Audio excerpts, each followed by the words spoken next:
देखो जी, अस तुसेंगी रोज़ सुंदरकांड सनाने और अज सुंदरकांड का त्रीया दिन है जिसी तुस अज त्रीये दिन सुनो। सुनो दस मुख आकत परकासा, कब की नलिन करिए विकासा। असमन समझो कहती जान की, खल सुधि नहीं रघुवीर बान की। सीता जी कहती है, हे दसमुख सुन, जुगनों के प्रकाश से कभी कमलिनी खिल सकती है। जानकी जी फिर कहती है, तू अपने लिए भी ऐसा ही मन में समझ ले। अरे दुष्ट, तुझे श्री रघुवीर के बाण की खबर नहीं है। सठ सुने हरे आने ही मोही, अतमन निर्लज लाज नहीं तो ही। अरे पापी, तू मुझे सुनने में हर लाया था, जानी अकेले देकर चुरा लाया था।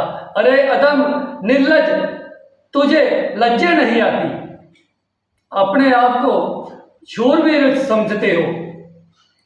आपू ही सोने खा गौत सम, राम ही बानु समान। परुष बचन सुन काढ़ियसी, बोला अति सियान।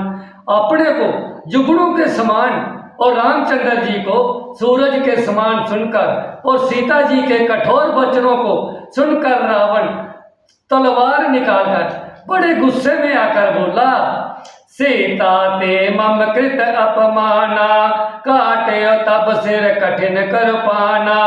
नहीं ता संपत्ति मानो मम बाने, सो मुखी होती नता जीवन हानि। सीता, तूने मेरा अपमान किया है, मैं तेरा सिर इस कठोर कृपाण से काट डालूंगा। नहीं तो अब भी जल्दी मेरी बात मान ले। हे सुमुखी, नहीं तो जीवन से हाथ धोना पड़ेगा। संयम सरोज दाम सम सुंदर, प्रभु भुज कर सम दस कंदर। सो भुज कंठ की तब यस गोरा, सुन वस 60-80 पर पन पन मोरा। सीता जी ने कहा, हे दस गरीब, प्रभु की भुजा को शायमा कमल की माला के समान सुंदर और हाथी की सूंड के समान पुष्ट तथा विशाल है। जा तो वह भुजा ही मेरे कंठ में पड़ेगी, जा तेरी भयानक तलवार ही। अरे शट सुन, यही मेरा सच्चा प्रण है। चंद्रहास अरु मम परितापा, रघुपति ब्रह अनल संजाता। शीतल निशित बहसी बरदारा, का सीता हर मम दुख बारा। सीता जी कहती है, हे चंद्रहास तलवार, श्री रघुनाथ जी के विराह की अग्नि से उत्पन्न मेरी बड़ी बारी जलन को तू हर ले।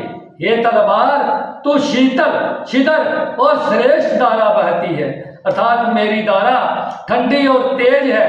तू मेरे दुख के बोझ को हर ले। सुनत बचन पुण्य मार न दावा, मैं तने कही नीति बुझावा।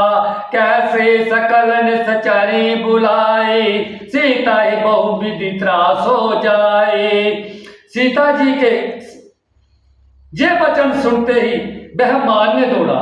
तब माया दानव की पुत्री मंदोदरी ने नीति कहकर उसे समझाया। तब रावण ने सब राक्षसियों को बुलाकर कहा कि जाकर सीता को बहुत प्रकार से बाय दिखाओ। मास देपस महु कहा न माना, तो मैं मार विकट करवाना।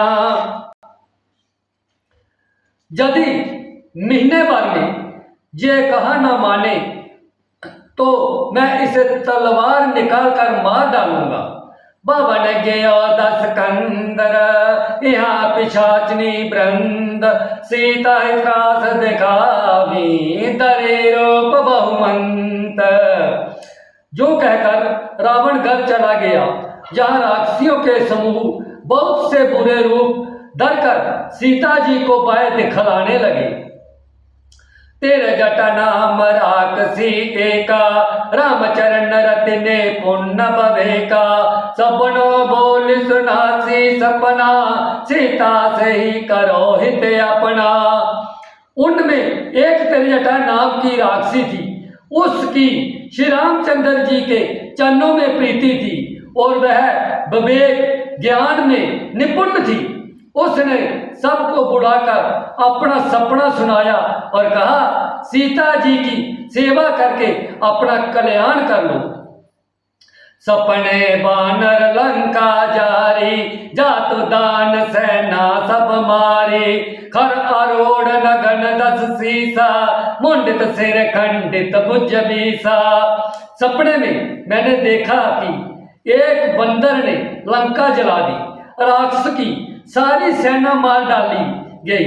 रावण नंगा है और गधे पर सवार है, उसके सिर मुंडे हुए हैं, 20 भुजाएं कटी हुई हैं। यही विधि 100 दक्षिण दिस जाए, लंका मानव भीषण पाई। नगर फिरी रघुवीर दोहाई, तब प्रभु सीता बोली पठाई। इस प्रकार से वह दक्षिण यानी जमपुरी की दिशा को जा रहा है और मानो लंका भीषण ने पाई है। नगर में श्री रामचंद्र जी की दुहाई फिर गई। तब प्रभु ने सीता जी को बुलावा भेजा। जे सपना मैं कहूँ पुकारी, होई सत्य गे दिन चारी। तासु भजन सुनिते सब डरी, जनक सुधा के चरण निपरी। मैं पुकार कर निश्चय के साथ कहती हूँ कि ये सपना 4 यानी कुछ दिनों में सत्य होकर रहेगा। इसके वचन सुनकर वे सब राक्षसियां डर गई और जानकी जी के चरणों पर गिर पड़ी। जहाँ तहाँ गए सकल तब, सीता कर मन सोच। मास दिपस बीते मोही, मारी निश्चर पोष। तब इसके बाद वे सब जहाँ तहाँ चली गई। सीता जी मन में सोच करने लगी कि 1 महीना बीत जाने पर नीच राक्षस रावण मुझे मारेगा। श्री राम जय राम।